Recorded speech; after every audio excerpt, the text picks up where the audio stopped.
Ronnie-Ward from the Dimmest section of the Flatbush neighborhood, Brooklyn, and the city of New York. It's Sunday, the 11th day of January 2026, and this is Face the Nation.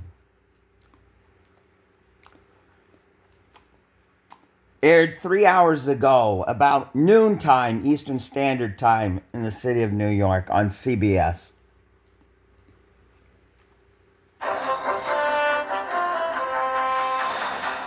Welcome back to Face the Nation. We want to take note of something that President Trump told the New York Times last week as we move on to a discussion of the international challenges that the country faces.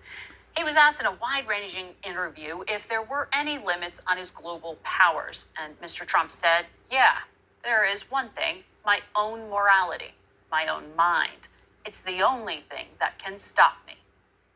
One test looming large at the moment is in Iran, where the death toll from violent protests is growing as the government intensifies its crackdown. And at this point, there is no alternative government standing by if this regime should fall. MTS Tayyip has the latest reporting from London. They chant death to the dictator as unrest across Iran only intensifies and as the death toll rises. International rights groups say at least 190 demonstrators have been killed and more than 2,300 arrested as security forces continue to crack down hard. Cell phone videos show government buildings on fire and even a mosque, scenes once unthinkable as symbols of the theocratic regime are targeted by protesters.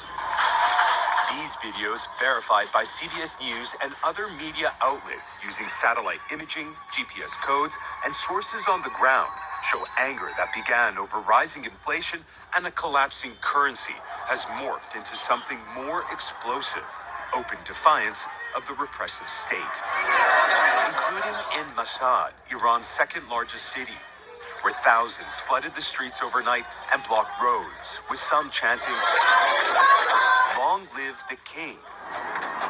While in the capital, Tehran, this video shows a mass protester holding up a photo of Reza Pahlavi, the US-based son of Iran's last Shah, who was ousted in 1979. A divisive figure with no organized movement inside Iran. But for some protesters, Pahlavi has become shorthand for anything but the Islamic Republic. America has already lost the game. Iranian state TV has accused the U.S. of being behind the unrest and aired images of pro-government rallies. But scenes like this continue to tell a different story, as Iran's leadership only tightens its grip, including imposing a sweeping communications blackout that has seen the internet cut and international calls blocked. President Trump has warned Tehran against killing protesters. If they start killing people like they have in the past, we will get involved. We'll be hitting them very hard where it hurts. And that doesn't mean boots on the ground. As President Trump pledges to support the protesters, a senior U.S. official has confirmed to CBS News the president has been briefed on new options for military strikes in Iran. And in his first public remarks since the protests have intensified, Iran's President Masoud Pezeshkian accused the U.S. and Israel of, quote, sowing chaos and disorder by ordering what he described as riots. He also promised to address the economic crisis that triggered the unrest. The question now is whether Iranians believe him or whether it's already too late. Margaret. Imtiaz, I know you've been covering Iran for a long time, including on the ground.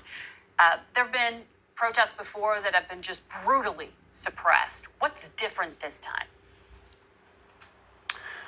You know, Margaret, on the one hand, this feels very familiar, and on the other, it feels very different. Iran, as you've mentioned, has seen major uprisings before. The 2009 Green Movement, the 2019 fuel protests, and 2022's Women Life Freedom Movement. Each had its trigger, each was met with brutal force, and each was eventually crushed.